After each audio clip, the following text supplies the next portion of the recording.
Olá, irmãos, vamos continuar o nosso estudo aqui semanal a respeito das doutrinas da graça. Então, para quem viu o primeiro estudo, vai ser mais fácil de continuar. Se você não viu, seria bom você ver o primeiro estudo. Eu vou ter que fazer assim, direto, para a gente ganhar tempo, né? Porque os estudos ficaram grandes. Claro, eu estou gravando de novo, e eu estou gravando dessa vez, justamente para passar o máximo de conteúdo do estudo. Então, para entender o nosso estudo, volte ao primeiro estudo se você não entendeu, tá bom? Eu vou deixar a apostila aqui na descrição para você, se você não sabe nem da apostila, a apostila está na descrição, você baixa, imprime e assiste o vídeo aqui comigo. E nós vamos falar sobre Deus, sobre a soberania de Deus e sobre quem é Deus. O termo nas doutrinas da graça é soberania exaustiva, né? Mas eu vou trazer um pouco mais, né? Só falar sobre a soberania exaustiva de Deus seria muito rápido. Então a gente vai pensar um pouco sobre o ser de Deus, os seus atributos, e eu acho que é isso, né? E a gente vai usar três pontos da confissão de fé para tratar desse assunto, beleza? Então, antes de começar, eu quero que você abra a Bíblia em Deuteronômio 32. Por que Deuteronômio 32? Antes de começar a falar de Deus, a gente vai ver o que a Bíblia fala de Deus. E é claro, muita gente quando ouve falar nisso, acha que eu vou falar que Deus é amor. E é por isso que eu escolhi um texto totalmente diferente desse. Nós sabemos que Deus é amor. E Deus é amor. Isso não é errado, é verdade. Porém, quando as pessoas pregam o Deus de amor, elas esquecem outros atributos de Deus. Nós vamos estudar pelo atributo mais difícil, né? Pelo mais difícil de ser aceito, principalmente no mundo hoje, né? Então, Deuteronômio 32, versículo 39 e 40, a gente vai ver.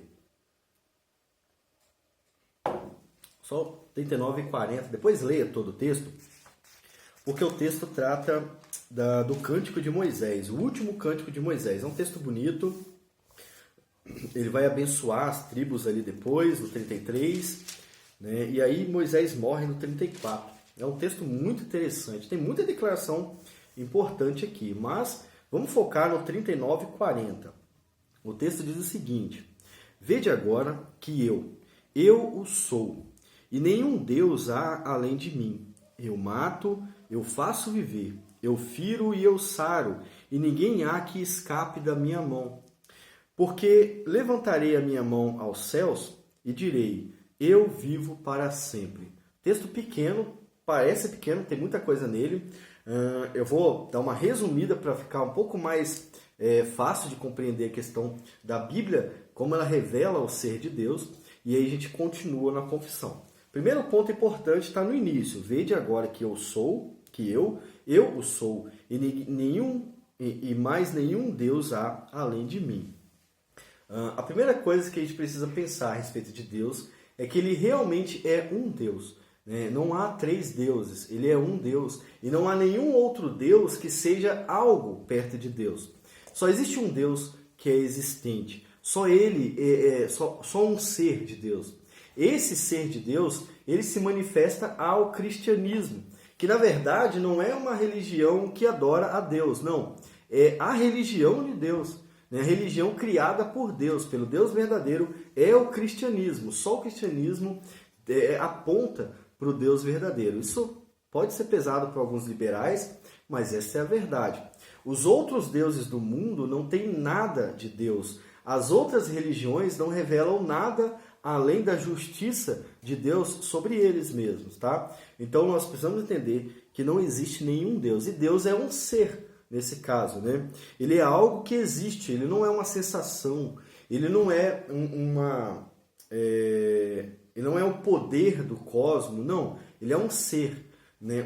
Vamos colocar assim como exemplo, ele é uma pessoa, né? Mas ele não é uma pessoa, só como exemplo, né? Ele existe como um ser, digamos assim, e não existe nenhum outro. Outra definição, outro ponto importante é que ele não foi criado, o cristianismo não criou Deus. Ele existe antes de todas as coisas, e a sua existência é eterna. Ou seja, antes de existir o cristianismo, já existia Deus, já existia o Filho, o Pai, o Filho, o Espírito Santo.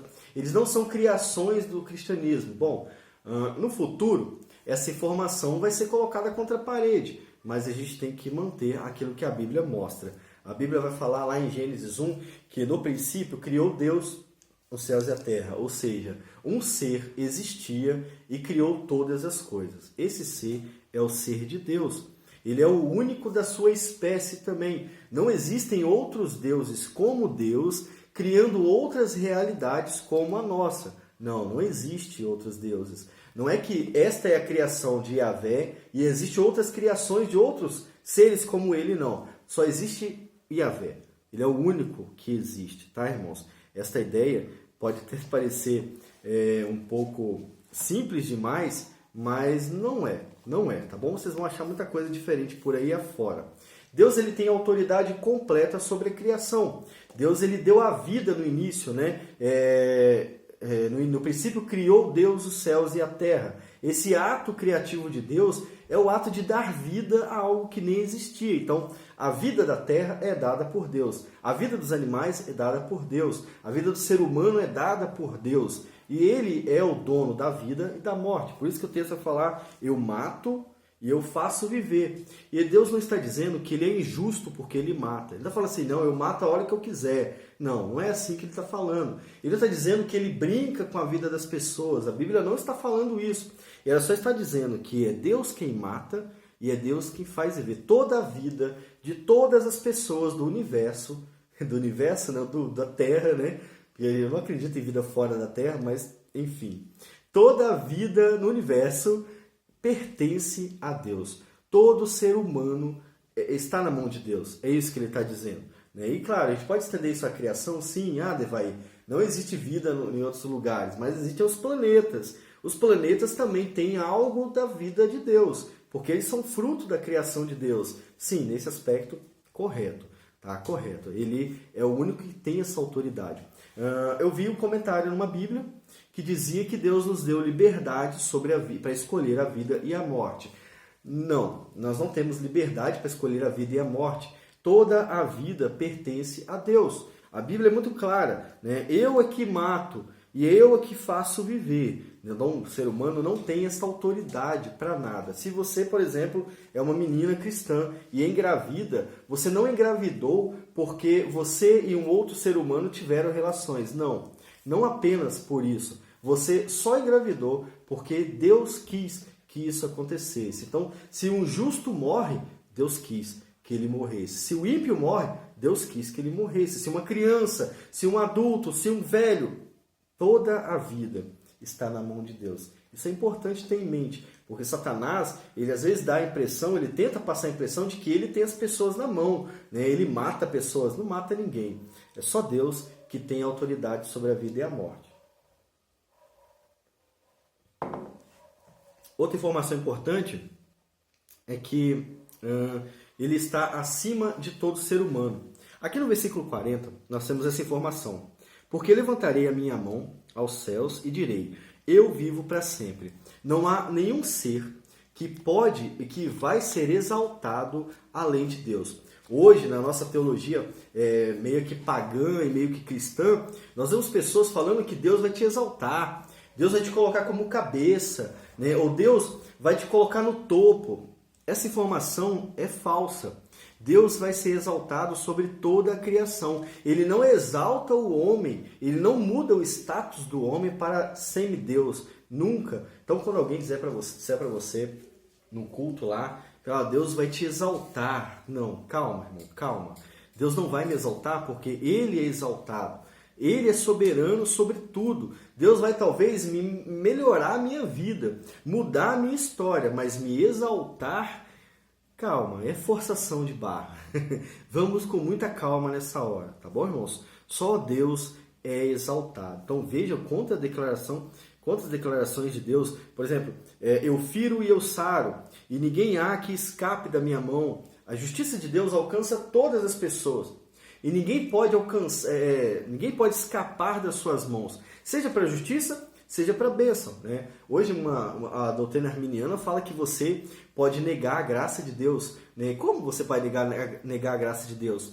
Não há ninguém que fuja das suas mãos. Isso significa que Deus faz o que Ele quiser, com quem Ele quiser, não importa quem é. É isso? E não importa o que Ele queira fazer. Se Ele quiser, igual Jó vai falar sobre isso, né? Se Deus quiser pegar alguém agora no planeta Terra e levar a juízo, Ele vai fazer isso. Né? Ou seja, não há ninguém que foge da mão de Deus. É nesse sentido. Né? Então, a graça de Deus também vai no mesmo sentido. Não há ninguém que fuja da mão de Deus, não há ninguém que fuja da vontade de Deus. Esse é o ser de Deus que a Bíblia fala. Um ser que é único, um ser que é soberano, que tem controle sobre toda a criação e um ser que é totalmente livre e é o único que é exaltado. Esse é Deus. Prazer, esse é Deus, né? Estamos apresentados. Bom, é assim que a Bíblia trata de Deus. Eu não sei como você aprendeu, né? Mas é assim que a Bíblia trata de Deus. E esse Deus vai ser o mesmo Deus da Bíblia inteira. Então, por exemplo, se a gente está em Deuteronômio, o povo está saindo do deserto, né? Ele está caminhando pelo deserto, aqui está quase chegando à Terra Prometida. Na Terra Prometida, eles pecam contra Deus. Eles vão entender a justiça de Deus que está aqui. Do mesmo jeito, não importa quem são. E eles vão passar por todas as tribulações até Deus mesmo, o momento que Deus quiser, restaurar o povo. E isso vai acontecer desse jeito, literalmente, né? O povo peca, o povo começa a sofrer, Deus manda o castigo para o povo, e aí o povo começa a orar, e de repente Deus decide vir salvar o povo, assim como fez com eles no deserto, né? Esse é o ser de Deus, tá, irmãos? Bom, agora na confissão de fé, nós temos alguns pontos maiores aqui. E o nosso primeiro ponto, ele vai encerrar o vídeo nesse primeiro, né? Eu vou encerrar nesse primeiro. São 3 pontos aqui na confissão, né? Na página 3 e 4. Então, o nosso primeiro ponto encerra esse vídeo e eu volto no segundo vídeo a respeito do ponto 3, do ponto 2 e ponto 3. Por quê? O primeiro ponto vai tratar sobre o ser de Deus e os seus atributos, né? No primeiro ponto da confissão, a gente aprende quem é Deus, né? Quem é Deus, os seus atributos e a sua vontade, né? E a sua santidade no finalzinho ali. Então eu vou acompanhar a leitura aqui na apostila, leia aí o capítulo 2.1 e depois a gente vai falar sobre, os atributos de Deus, tá? Então eu vou ler até a parte dos atributos de Deus para a gente conversar. Deixa eu ver aqui onde acaba os atributos de Deus, é todo o texto, na verdade, né? A primeira parte vai falar sobre quem é Deus e como é Deus. Primeira e segunda linha. Primeira linha. Há um só Deus vivo e verdadeiro, o qual é infinito em seu ser e perfeições. As mesmas informações que nós tivemos aqui no livro de Deuteronômio. Só existe um Deus que é vivo e verdadeiro, e esse Deus é infinito, ou seja, não há um limite determinado para Deus. Ele é justo infinitamente, não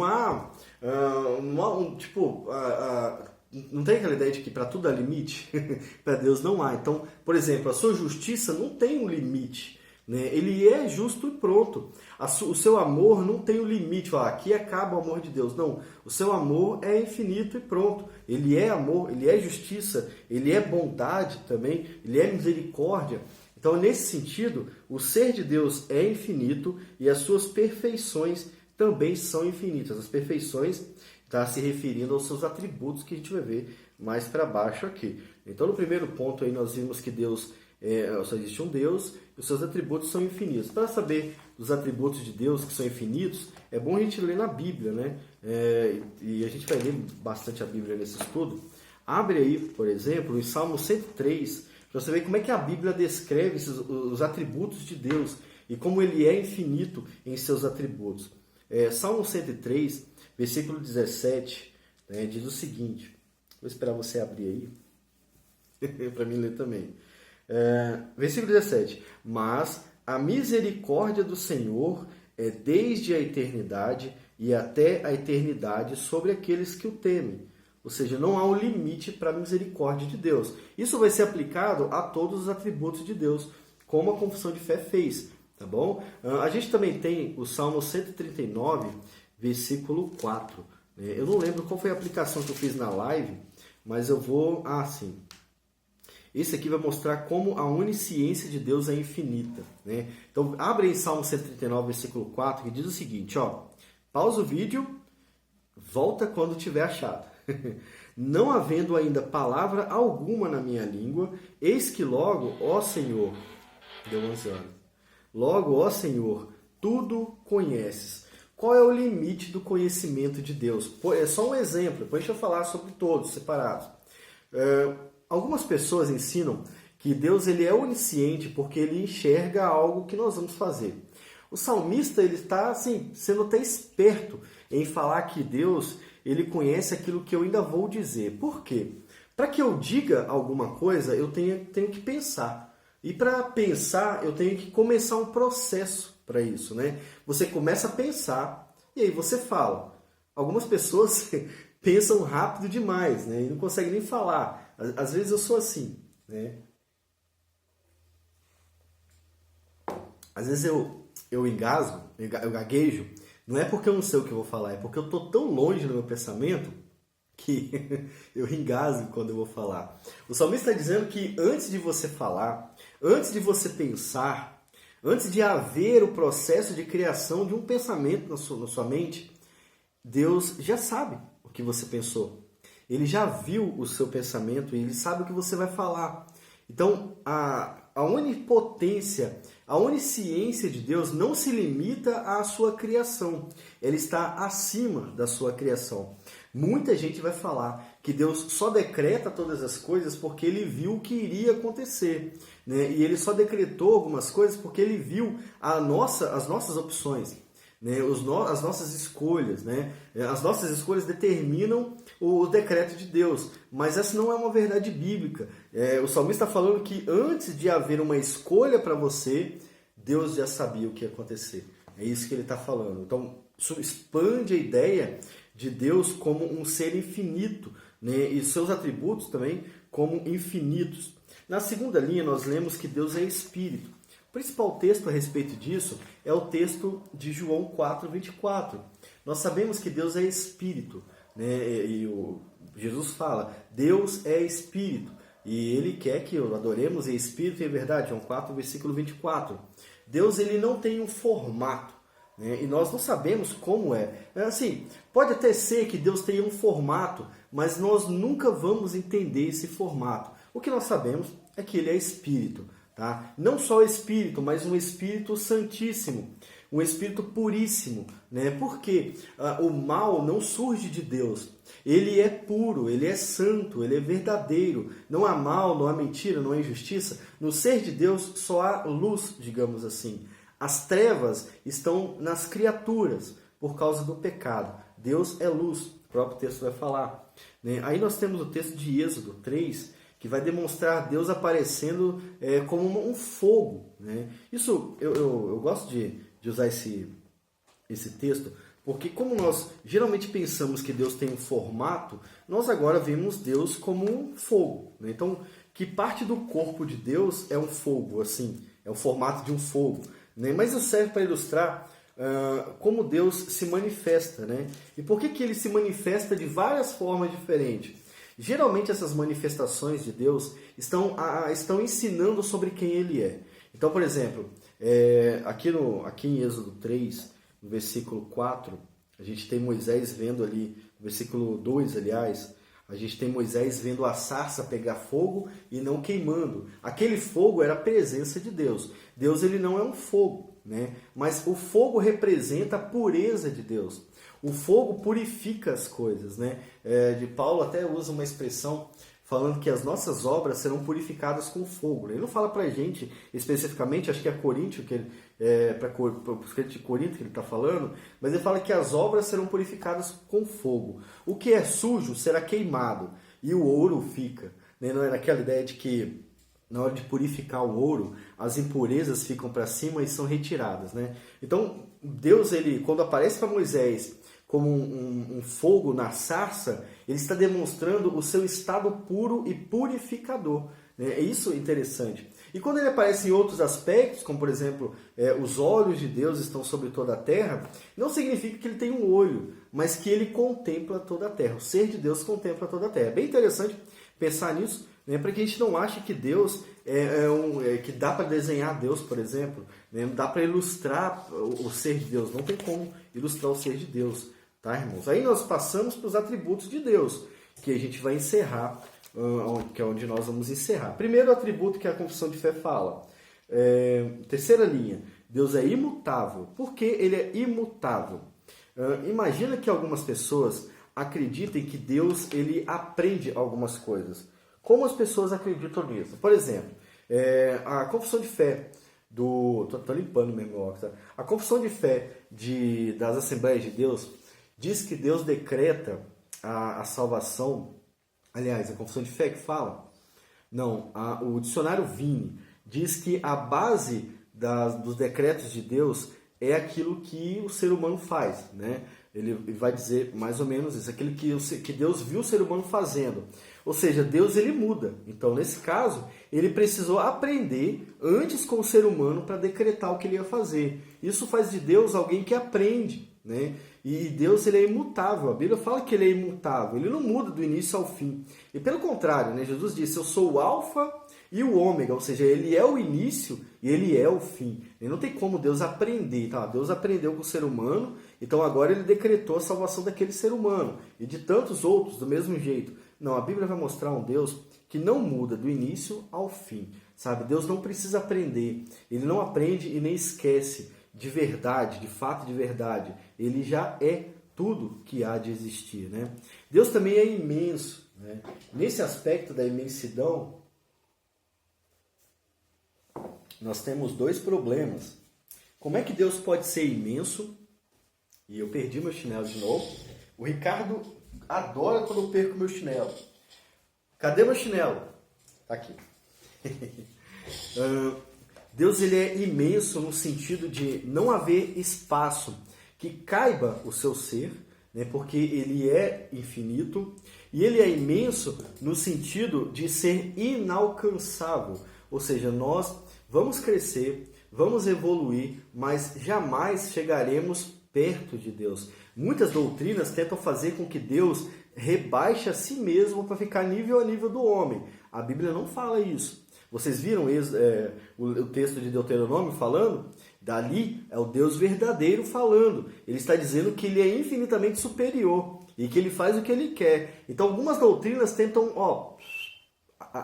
colocar Deus e o homem na mesma posição. Impossível.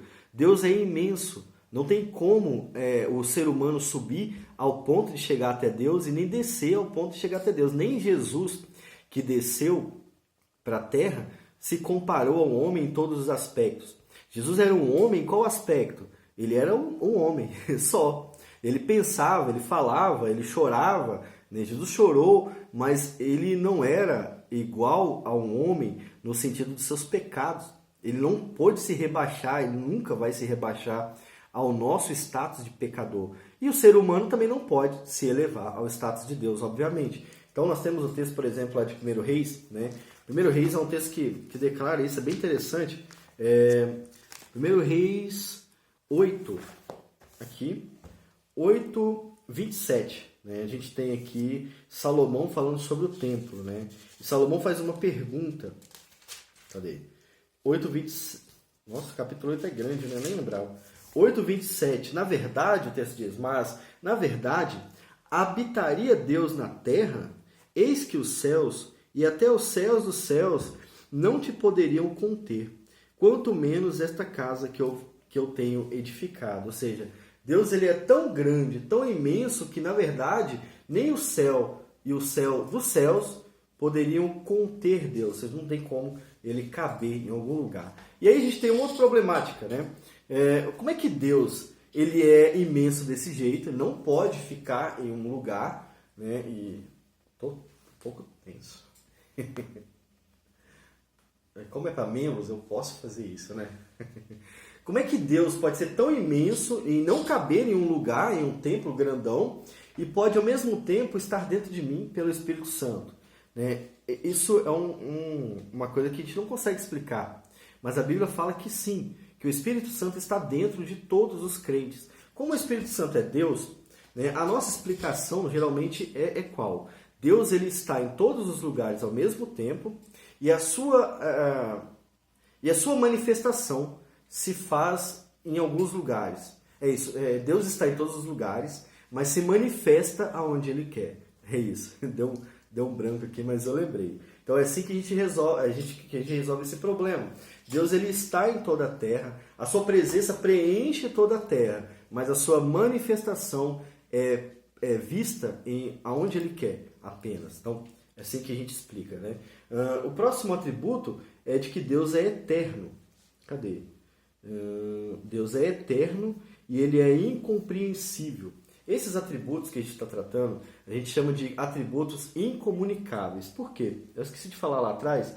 Deus é imutável.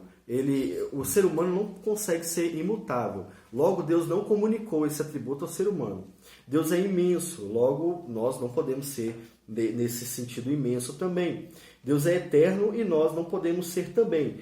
Esses atributos Deus não passou para nós na criação. Os outros ele passou. A gente vai ver daqui a pouco, tá? Então, no sentido de ser eterno, que nós já falamos aqui, é no sentido de que Deus não tem um início e nem um fim. Aí nós temos aqui o Salmo 90, né, que vai tratar sobre isso. Abre aí a sua Bíblia, Salmo 90, para a gente ler a respeito disso. Cadê? 78. Essa Bíblia com letra grande que eu tenho, ela está praticamente nova, eu usei muito pouco ela. E eu gostei de usar ela aqui. Fica muito bem aqui na minha mesa. Eu vou usar ela aqui também. A minha Bíblia grande eu tive que mandar de volta, tá, irmãos? Porque ela estava com uma folha de Mateus antes de Mateus. Estava trocada, eu tive que mandar ela de volta. Mas como esse estudo eu preciso de ter várias coisas na mesa, então eu vou usar essa Bíblia aqui. Se não fosse um outro estudo, estaria aquela bibliona aqui na mão. No Salmo 90, versículo 2, diz o seguinte: antes que os montes nascessem, ou antes que tu formastes a terra e o mundo, mesmo de eternidade e eternidade, tu és Deus. E olha o próximo verso que interessante. Tu reduzes o homem à destruição e dizes: tomai-vos, filhos dos homens. Porque 1000 anos são aos teus olhos como um dia de ontem que passou e como a vigília da noite. Tamanho que Deus é, né? E o fato dele ser eterno. Agora, o próximo ponto é importante para a gente. E para isso, eu vou ler o Salmo 139. Abre aí o Salmo 139, porque o próximo ponto da confissão de fé está dizendo que Deus é incompreensível. E o salmista, em Salmo 139, vai tratar disso.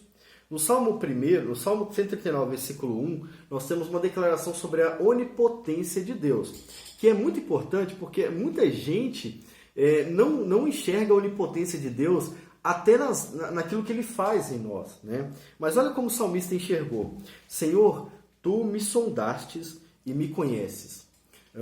Onde está a onipotência no fato de Deus já ter te sondado e já te conhecer? Isso demonstra que ele conhece toda a sua estrutura antes mesmo que você conheça. Deus ele sonda o ser humano de uma forma que é impossível para o próprio ser humano entender, parar e se conhecer. Isso mostra o poder que Deus tem sobre o ser humano. Ou seja, eu estou aqui no passado, você está me vendo no futuro, e Deus ele já me conhece no futuro, né? Ele já me sondou no futuro. Ele não pediu autorização para fazer isso. Obviamente que se ele pedisse eu ia dar, mas ele não pede autorização porque o poder está nele e não em mim. Quem tem autoridade é ele e não eu. Então quando o salmista percebe: Senhor, tu me sondastes e me conheces. Então isso nós percebemos pelo próprio salmista, né? Definitivamente Deus nos sonda de uma maneira que nós não podemos parar. Isto é uma onipotência, isso é uma demonstração da sua onipotência. E o ser humano, olha só, perdendo a sua autoridade, né? Uma autoridade que na verdade ele nunca teve, obviamente, né? E lá no versículo 6, nós temos a declaração de humildade do próprio salmista, né? Aquilo que tem que seguir todos nós. Senhor, tal conhecimento sobre Deus é para mim maravilhosíssimo, tão alto que eu não posso atingir. Deus, ele é incompreensível. Tudo que Deus revelou a nós a respeito de si não é exatamente tudo que ele é. Isso aqui é o que ele quis revelar. É a parte que nós podemos conhecer de Deus. Na verdade, nós precisamos ser humildes e honestos e dizer que nós não sabemos quase nada sobre Deus. Mesmo conhecendo a Bíblia, nós ainda não conhecemos direito o Deus. É como se nós estivéssemos assistindo algo, sabe? Você vê alguém, você está me vendo agora pelo celular, você me vê, você sabe como é que eu estou e como é que eu sou, mas na verdade você também não me conhece direito, né? Isso é infinitamente maior a respeito de Deus, né? Até porque eu tenho WhatsApp e Deus não tem o WhatsApp. Você pode me conhecer melhor pelo WhatsApp, mas você não pode conhecer a Deus. Então nós precisamos ser humildes e reconhecermos, assim como o salmista faz, de que nós, mesmo estudando, não vamos conhecer Deus. Agora, isso não quer dizer que nós não vamos conhecer o que Deus quer nos revelar. O que Deus quer nos revelar, nós podemos conhecer. A verdade está disponível para nós. Agora, não está disponível tudo a respeito de Deus. Isso que é importante, que a gente teve um probleminha esses dias aí, já fica aí resolvido também. O próximo atributo incomunicável é o fato dele ser... Eu acho que eu saltei aqui no meu caderno. Depois de onipotente, é onisciente. Eu saltei na live, eu não falei. Mas aqui na confissão tá falando, Deus. Garganta. Deus é onisciente. O que significa Deus ser onisciente? Significa que Deus sabe todas as coisas que existem no universo. Eu já até disse, né? Deus não aprende, Ele já sabe. Acho que a gente já entendeu essa parte aqui, né? E aí Deus vai... a confissão de fé vai falar que Deus é santíssimo. Deixa eu ver. É santíssimo aqui no próximo ponto. Quando eu li a confissão pela Bíblia, estava escrito sapientíssimo. Sim, no lugar de onisciência estava escrito sapientíssimo. Nessa confissão que você tem na mão, eles usaram palavras melhores, né? Tá, onisciente, Deus é onisciente, extremamente sábio. E santíssimo, soberano e absoluto. É isso aí. Soberano e absoluto. Para entender essa questão da soberania de Deus também, da sua santidade, né? Desse penúltimo ponto, nós vamos lá para Apocalipse. Abre Apocalipse 4. Tinha outro marcador aqui. Tem muitos marcadores aqui nas minhas Bíblias, né? Vai lá para Apocalipse 4, versículo 8. Vamos dar uma lida nesse texto aqui para entender sobre Deus, sobre a santidade de Deus. Eu já disse sobre a santidade de Deus, mas vale a pena a gente dar uma lida de novo. Ó. Apocalipse 4, versículo 8 diz o seguinte: E os 4 animais tinham cada um de per si 6 asas, e ao redor e por dentro estavam cheios de olhos, e não descansavam, nem de dia nem de noite, dizendo: Santo, Santo, Santo é o Senhor Deus, o Todo-Poderoso, que era e que há de vir. Essa declaração tríplice da santidade de Deus vai declarar que Ele é perfeitamente santo. Quando apela para a Trindade, você sabe que a totalidade do ser de Deus é santo. E nós não conseguimos ser santos assim, né? Nem vamos conseguir, né? A não ser quando nós fomos transformados, nós vamos ser capazes de cumprir a vontade de Deus. Aí sim seremos santos, mas não como Deus. Agora, a declaração de Apocalipse 4, ela é bem interessante porque a gente leu aqui no canal, principalmente aqui na área de membros, né? Na área de membros não, numa live nós lemos que um autor arminiano disse que Deus ele é alguém que é extremamente infantil, né, e que quer que a gente adore só Ele, né, que só Ele tem que ser reverenciado, alguma coisa assim. Eu não lembro agora como é que ele falou, mas quem acompanha o canal sabe. E é isso mesmo. Deus ele não é infantil, mas Ele exige para si a sua santidade. E a nossa adoração deve ser a Ele e não a nós mesmos, né? E a santidade que existe mesmo é a dele e não a nossa. Nós não vamos adorar pessoas porque são santas, mas vamos adorar Deus porque Deus é santo. E Ele é o máximo que existe de santidade. E nós, diferente disso, tentamos imitar a sua santidade, mas ainda assim falhamos drasticamente, né? Lá em 1 João, João capítulo 3, a gente tem o apóstolo nos chamando a uma vida de santidade, né? Que é algo que nós devemos buscar. Eu não quero que vocês pensem que vocês não vão ser santos no sentido de buscar a santidade. Eu quero que vocês entendam que vocês não vão ser santos, nós não vamos ser santos no sentido de obter um status de Deus. Isso que é importante, principalmente com o liberalismo entrando nas igrejas, né? O texto diz o seguinte: e qualquer um que nele tem esta esperança, purifica-se a si mesmo, como ele também é puro. Ou seja, santifica-se a si mesmo. Busca a santidade. Não que um dia você vai ser como Deus, mas que você vai passar a vida inteira se purificando, buscando o status aí de santidade, ou buscando fazer a vontade de Deus, para que você tente, pelo menos, ser como Deus, no sentido da santidade e não do poder, tá, irmãos? Bom, e no próximo ponto, depois da sua santidade, santíssimo, nós temos o completamente livre e absoluto. O completamente livre é justamente o que a gente pensa, né? Só Deus é livre, só Ele tem livre arbítrio. É isso que a confissão de fé está falando.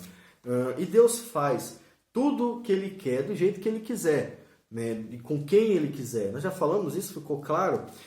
O livre arbítrio nesse aspecto só Deus pode ter. O ser humano não tem livre arbítrio. O ser humano é freado pelas leis do homem, né, o ser humano do mundo, e também é freado pela vontade de Deus. Então ele não tem livre arbítrio. Agora Deus tem livre arbítrio.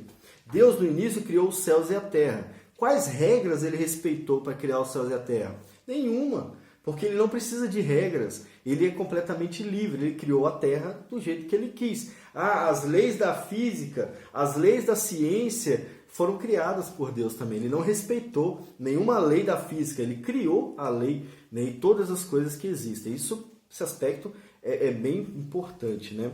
A gente tem aqui a ideia de... A gente tem aqui o texto de Efésios 1, né, que vai trazer a mesma ideia para a gente. Abre lá em Efésios 1, que você vai ver o decreto de Deus em atividade, né? Paulo falando que Deus decretou todas as coisas.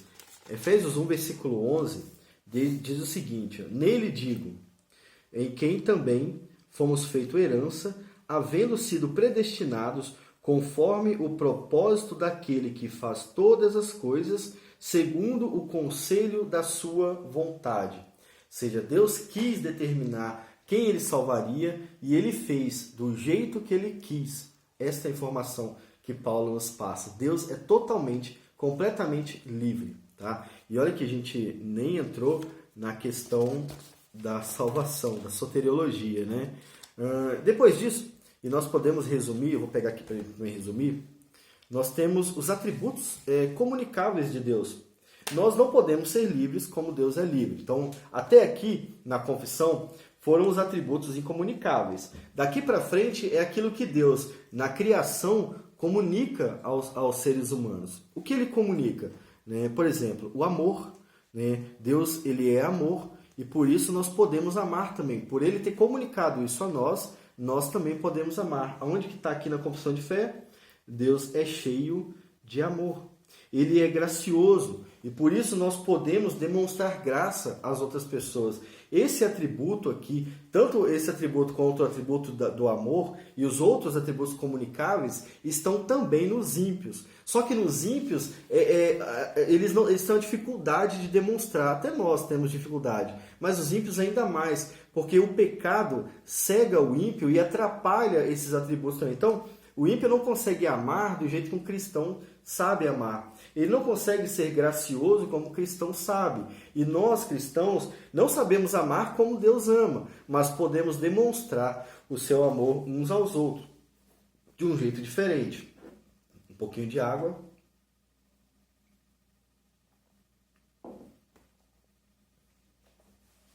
O próximo ponto. Ele é gracioso. Nós podemos ser graciosos também. Ele é misericordioso. E ele transmite isso a nós. Nós podemos ter misericórdia. Ele é longânimo e podemos também ser longânimos com as pessoas. E somos, né? Deixamos passar. Perdoamos algumas coisas que a gente nem faz nada. Né? A gente sabe que está errado, a gente vai deixando. né? Foi contra nós, a gente aceita, né? E vai deixando passar, dando uma oportunidade. É isso que Deus faz. Ele é longânimo, por isso nós podemos ser também. Ele é muito bondoso, ele é verdadeiro remunerador de todos os que buscam. Aqui já terminando a parte dos atributos de Deus. E contudo é justíssimo e terrível em seus juízos. Então nós temos os dois lados, né? Deus, ele é o verdadeiro remunerador, aquele que realmente dá, que recompensa o homem do jeito certo, é Deus. E ele também é totalmente justo e terrível em seus juízos. Então quando nós obedecemos a Deus, somos sim, de verdade, abençoados por Deus. Ele realmente nos abençoa, né? E às vezes a impressão que dá é que realmente ele faz isso porque fomos obedientes, né? E sim, nós alcançamos algumas coisas de Deus e só ele pode fazer isso com a gente, mas do jeito certo, mas nós podemos fazer isso com outros também. E ele também é justo, e a justiça também está na humanidade, porém o pecado atrapalha um pouco, mas ela está na humanidade também. Agora, a justiça de Deus é terrível em seus juízos, como está aqui na confissão de fé. Por quê? Porque Deus odeia o pecado. E a nossa justiça não é como a de Deus, porque apesar de não gostarmos do pecado, às vezes fazemos vistas grossas ao pecado. Agora, a justiça de Deus não faz vista grossa ao pecado. Deus odeia o pecado. De modo nenhum terá por inocente o culpado. Bom, finalizamos a primeira parte do estudo, né, que vai tratar do ser de Deus e dos seus atributos. Ficou grande, mas a gente passou um ponto só, tá, irmãos? E é importante que você até veja essa parte de novo, para não esquecer. Porque que a gente falou aqui sobre Deus vai de alguma forma determinar ou vai direcionar o estudo para a próxima fase que a gente vai entrar, tá bom? E aí depois a gente vai ler o segundo ponto e o terceiro ponto aqui da nossa apostila e aí encerrar o segundo estudo, né? São duas partes, 40 minutos, e aí eu devo fazer uma menor agora e a gente se vê no próximo vídeo.